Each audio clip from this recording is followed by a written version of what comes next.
Hey guys, it's Miss Angie. Mrs. Stewart has asked me to come in today and teach you a lesson about the rules of copyright. Today, we will learn how to be copyright superheroes and the do's and don'ts of how to use online information in your presentations. First, let's start off with a simple question. What is copyright? Copyright is a law that protects someone's work, like books, music, pictures, so that others cannot use it without permission. In other words, it protects people's original created materials from being used without explicit permission from the owner. Let's give a quick example. If your friend draws a really cool picture, you can't just take it and claim that you drew it. Your friend has ownership or a copyright to their own work. If you wanted to use their drawing for a project that you were doing, you would need to ask your friend for permission to use it. You must also keep in mind that your friend has the right to say no. Here are some examples of copyrighted materials. Audiovisual works such as TV shows, movies, and online videos. Sound recordings and musical compositions. Written works such as lectures, articles, books, and musical compositions. Visual works such as paintings, posters, and advertisements. Your friend's drawing would fall into this category. Video games and computer software. Dramatic works such as plays and musicals. Maybe you've been to a play where they stated at the very beginning, you may not record this. That's an example of copyright. A good rule of thumb, when in doubt, check it out. See who created the original work and if you have permission to use it. You may be asking yourself, why does copyright matter? Well, first off, it's fair. Creators work hard on their projects, and it's only fair that they get credit for it. It's the law. Copying someone's work without permission can get you into trouble. Last, it encourages creativity. When we respect copyright, people make more amazing things for us to use and enjoy. Here are some simple do's of using online information. Do give credit to the creator. If you use something, you give them credit for it. Do use websites that allow free sharing. Do ask permission if needed, but keep in mind they may say no. Do use your own words when writing a report. Do not take somebody else's work and take credit for it. Rewrite it in your own words.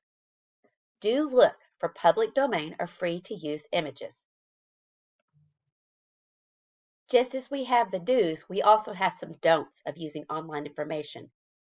Don't copy and paste information without permission. Don't use Google Images without checking if it's free to use. Don't download movies, music, or books illegally. Don't share other people's work as if it's your own. And lastly, don't think if it's on the internet, I can use it. That is not necessarily true. With all the do's and don'ts for copyrighted information, you might be asking yourself, is there anything I can use online that won't get me into trouble with copyright? Well, you're in luck. I have compiled a list of resources that offer access to free images and music to the public. Here are some safe places for you to find information. Pixabay, Unsplash, Free Music Archive, Wikimedia Commons.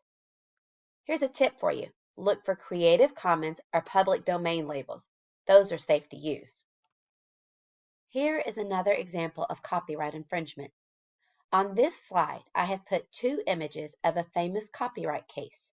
The photo on the left is a photograph taken by Patrick Carew. On the right is the same photograph manipulated by artist Richard Prince. Prince used this and other photos from Carew's photography book in an art exhibition in which he changed the photos to create art. The problem? He did not ask Carew for permission to use the photograph. Carew sued Prince for copyright infringement. Prince argued it was fair use because he transformed the photographs to create new meaning. So who won the case?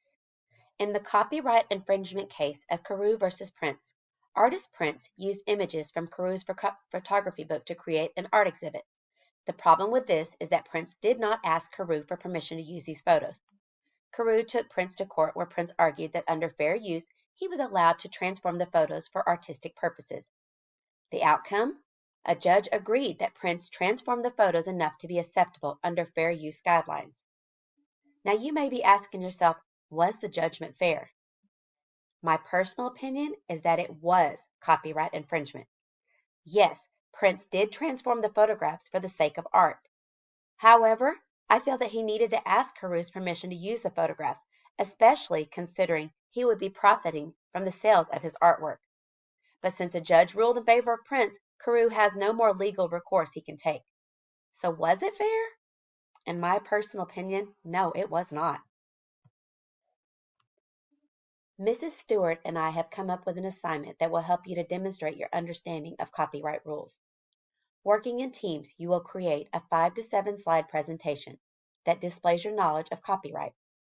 You will need to show what copyright is, what is fair use and public domain, a slide that has examples of copyright and public domain materials, a paraphrased quote from someone famous, and this quote must be credited to the original source.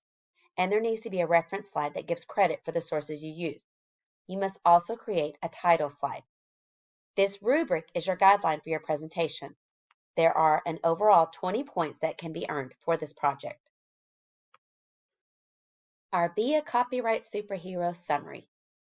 Remember to respect creators. Give credit where credit is due. Use legal sources. Don't steal or copy. These rules are pretty simple.